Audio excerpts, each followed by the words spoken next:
Brazil's political landscape is once again in turmoil, as the nation finds itself at the center of a rapidly evolving political crisis. The capital, Brasilia, is abuzz with tension and uncertainty, as citizens, politicians, and the world watch closely to see what will unfold next. The stakes are high, and the atmosphere is charged with both anxiety and anticipation. At the heart of this drama is Anderson Torres, the former Minister of Justice under Jair Bolsonaro, who has become the central figure in a sweeping federal police operation. His arrival at the federal police headquarters marks a pivotal moment, signaling the seriousness of the investigation and the government's determination to pursue accountability at the highest levels. Torres, who once held the immense responsibility of safeguarding national security, now finds himself under intense scrutiny. The restrictive measures imposed on him are not just legal formalities. They represent a critical test for Brazil's democratic institutions. The case is being closely watched as a measure of the country's commitment to upholding the rule of law, even when it involves powerful former officials. This unfolding story is deeply intertwined with the shocking events of January 8th, when Brasilia was rocked by violent insurrection. Investigators are now connecting the dots between the infamous coup draft, newly uncovered digital evidence, and the actions of Bolsonaro's closest advisors. Each new revelation adds another layer to a complex web of intrigue, raising urgent questions about the extent of the plot and who was involved. In this chapter, we'll break down the latest police actions, examine the legal constraints now placed on Torres, and explore the broader implications for Brazil's democracy. The ongoing investigations, courtroom battles, and public demonstrations all reflect a society grappling with its democratic values and the rule of law. The outcome of this case could set important precedents for how Brazil handles political crises in the future. The events surrounding Anderson Torres are far more than just headlines. They represent a defining chapter in Brazil's contemporary history, one that will shape the nation's political landscape for years to come. As the story continues to unfold, the eyes of the world remain fixed on Brazil, waiting to see how this dramatic saga will ultimately be resolved. As the first light of dawn crept over the city, the federal police launched a meticulously coordinated operation known as Operação Sem Desconto, Operation No Discount. The early morning air was thick with tension as officers moved swiftly and silently, determined to catch their targets off guard. This was not just another routine raid. It was a decisive moment in Brazil's ongoing struggle to defend its democracy and uphold the rule of law. At the center of this high-stakes operation was Anderson Torres, the former Minister of Justice and ex-Secretary of Public Security for the Federal District. Once a powerful figure in the government, Torres now found himself the primary target of a sweeping investigation, his every move scrutinized by both law enforcement and the public. The operation was authorized by Supreme Court Justice Alexandre de Moraes, who signed off on a series of comprehensive search and seizure warrants. This bold judicial move signaled a new and more aggressive phase in the investigation into the January 8th insurrection, making it clear that no one, regardless of their former status, was above the law. Investigators now believe that Torres's role went far beyond simple negligence. Evidence suggests he may have actively undermined security measures, creating vulnerabilities that allowed the violent attacks on Brazil's most important institutions to unfold. This revelation has dramatically shifted the focus of the investigation, raising the stakes for everyone involved. The federal police's uncompromising approach in this operation highlights the seriousness of the charges. This is not about minor administrative errors or bureaucratic missteps. These are allegations of crimes against the very foundation of Brazilian democracy. The message is clear. Those who threaten the nation's democratic institutions will be held accountable. The evidence collected during this operation could prove pivotal, not only in determining the fate of Anderson Torres, but also in setting a powerful precedent for future prosecutions. As the investigation continues, the eyes of the nation remain fixed on the outcome, knowing that the decisions made here will shape the future of Brazil's democracy for years to come.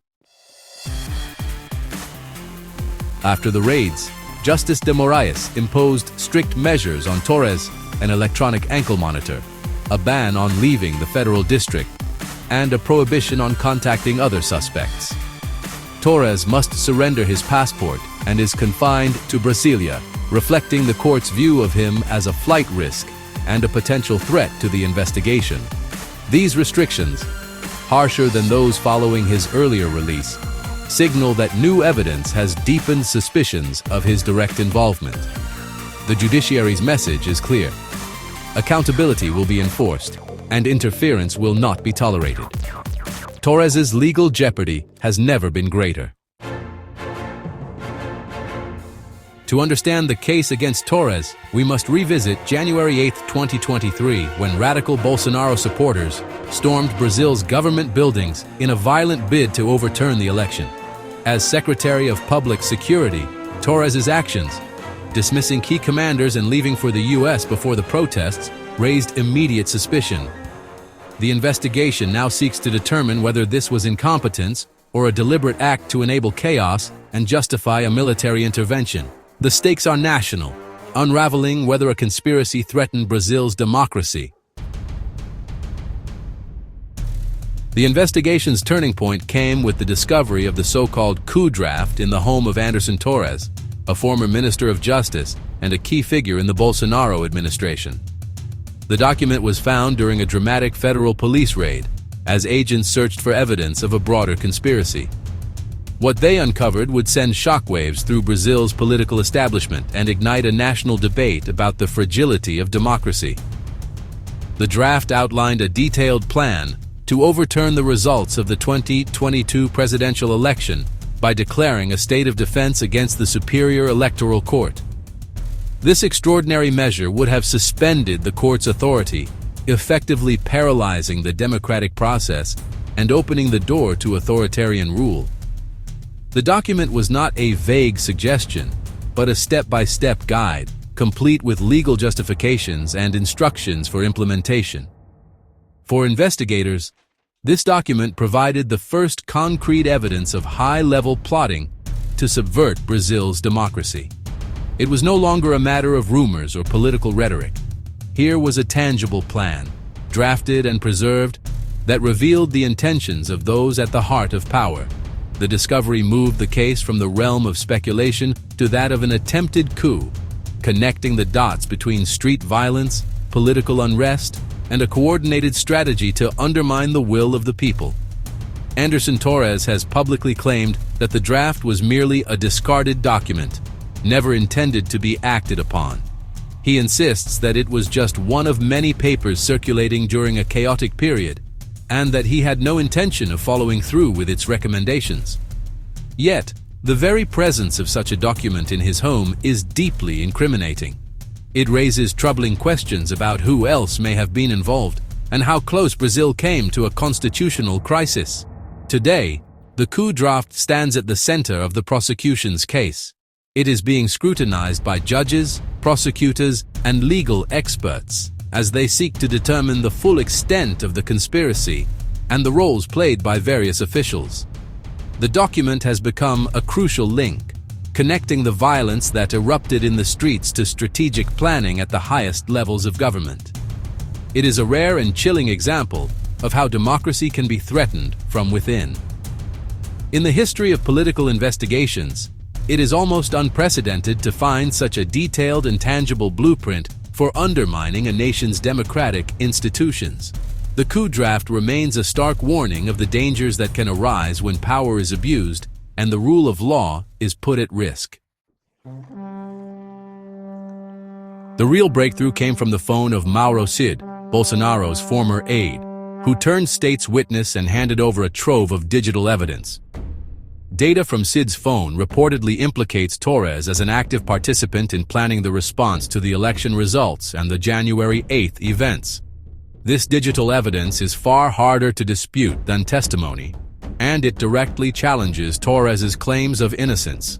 CID's cooperation has allowed investigators to connect the dots between top officials and the anti-democratic plot. The net is tightening, and the evidence is mounting. The case against Torres is a warning shot to the entire Bolsonaro administration. Investigators are climbing the chain of command, seeking not just the rioters, but the masterminds. Every move against Torres increases pressure on Bolsonaro and his inner circle, raising questions about their knowledge and involvement.